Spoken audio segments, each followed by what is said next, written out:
Hey guys, Andrew here and welcome to my review for Rec 4 Apocalypse. This is from the director of Rec 1 and 2, Joe Balagueró. This is the fourth and final movie, supposedly within the Rec franchise. I've been really looking forward to seeing this entry. Mainly the fact it's a sequel after the event of the second movie, which I really wanted to see how they would continue it and how they would explain the mythology that was established within that second movie and just see how it ends. Mainly the fact the title's called Apocalypse in it. You know, you expect a lot from a title like that, and you know, being the fact it's supposedly be the last and final entry, you know, there's a lot of expectation, and the second one definitely raised the stakes in terms of what an actual, you know, zombie sequel is and what you can do with a genre like this in a sense. I'm going to talk briefly about the first three movies and then go dive straight into the fourth one, of course. I will only be revealing minor spoilers from the fourth movie. I have done a full-on trilogy review for the first three movies. I'll put a link in the description below, but I'm just going to give you a recap of what I thought of the first three movies.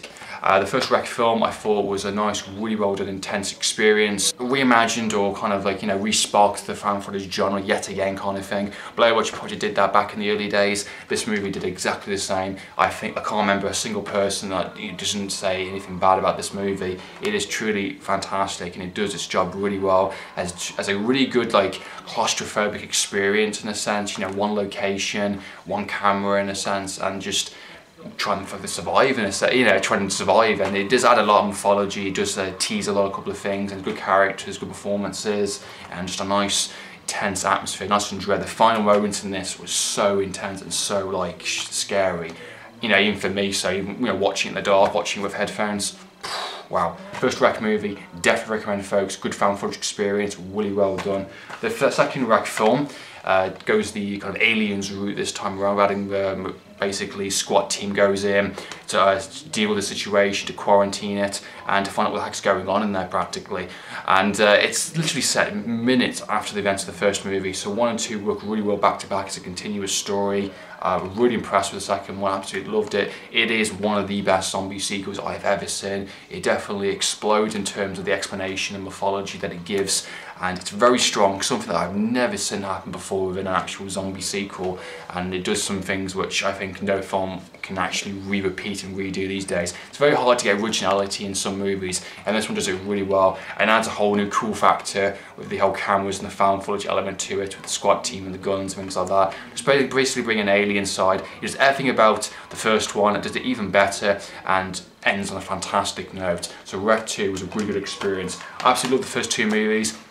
Rec 3 on the other hand, that was basically a kind of spin-off in a way. It's basically set at a wedding. It ditches the found footage style and goes more for kind of an Evil Dead approach kind of thing, you know. I thought the main two characters are likeable and interesting, and it does have its good moments here and there, but you know, it does have a lot of flaws, it does have some questionable moments, and the main point of the actual movie is it relevant to the story? And no, it's not. You know, it's a zombie movie that happens to have the same title, and I can see why people can be really pissed off with it and really annoyed. A lot of people choose to ignore the third one completely, and it's understandable, definitely, for sure. The narrative for Rec 4 Apocalypse is basically set straight after the events of the second movie. Another SWAT team goes in to basically take care of the situation. They plan to kind of C4 explosives on the actual walls. Basically, they're going to blow up the place practically, and of course they find our Porter character from the first two movies and basically quarantine her and put her in a isolated kind of, you know, ship right in the middle of the ocean practically, to contain the situation, to find out what's going on, to find out how to stop this virus.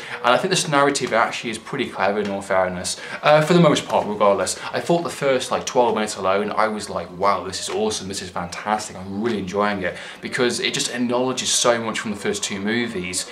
And it's really good because, like, I think you can watch this movie without watching any of the others. It's a bit silly if you don't, because it's a fourth movie in a franchise. It makes sense if you watch all the others, but it does, you know, bring up the all the information from the previous movies, at the same time acknowledges it and actually uses everything to the actual narrative and to actually push the story forward, which is great, which is really fantastic. I love the references to the first two movies. I love the fact they had the camera that she used in the first two movies, which was really, really cool. A nice little touch there, just the found footage style.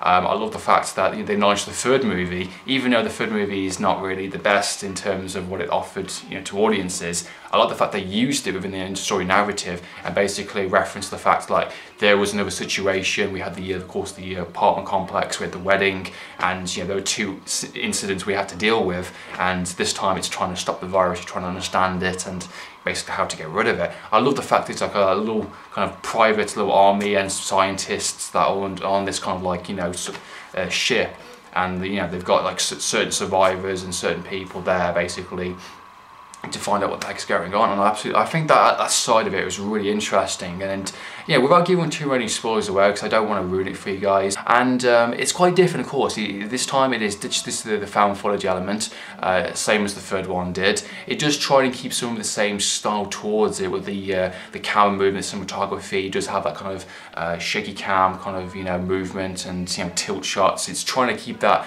feel of the first two movies going without doing found footage, because some of the shots within it, some of the way it was handled, it's trying to go for the traditional movie style, which is fair enough. At the end of the day, it can do more with it. You know, the found footage, the single camera element works with the first two movies, being the fact it's set in one building location, and you know, it just makes sense. We basically have like one of the main characters in this is from one of the squads that was in the start of the movie. They basically found her and got her out to safety. We have, of course, the reporter actress and a couple of scientists here and there. I felt the actual main reporter, the main actress from the first two movies, I didn't think she was, you know, focused enough on, perfectly honest. I suppose it's necessary in how much they did use her. You know, she is someone that's like been through this incident. She doesn't know what's going on herself. She's just like trying to survive practically, and she does have her moments here during the film here and there.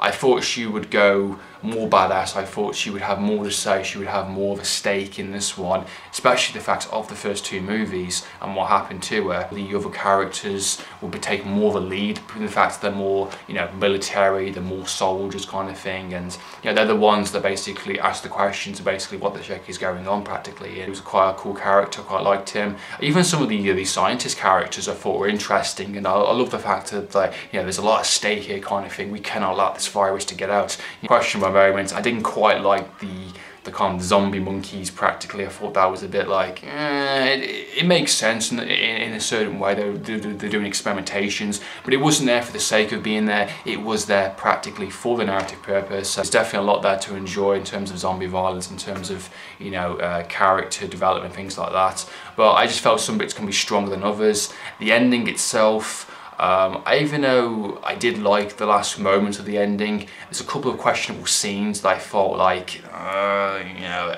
it's kind of leaves it at a question mark, and I didn't really like that in terms of like a final movie. Supposedly they could easily do a fifth movie or do like a spin-off or do loads kind of thing like that. It's a bit annoying in that sense, and I didn't like that one. It's like one or two sequences I didn't quite like. You'll know what I mean when you see it. Especially for people like the first two movies, it just seems a bit like, really? It's a bit like, we're not really idiots kind of thing. You know, it seems like they could have actually ended it really well from that ending sequence, but they chose to kind of, you know, leave a question mark at the end, and to, you know, to basically say, well, we're ending, kind of thing. You know, it's a bit annoying in that sense, and I think the director / writer should have actually known better to do that. But there was a lot to like. I did enjoy it a lot more than I thought it was. I don't think it deserves the massive, like, you know, hatred it's got onto it. You know, it definitely did a lot better job than I thought it was going to. It acknowledges the first three movies. Is enough for the narrative to push it forward. Characters were likeable enough. There was a bit of a shame that the actual main reporter actress didn't get a moment to shine enough and, you know, kicking some ass or kicking some zombies. She could have done a lot more than I thought she could have done. But I think at this stage it's time to let the franchise, you know, finish, conclude, and, you know, I can enjoy this movie as part of 1, 2 and 4, and it's a nice little trilogy.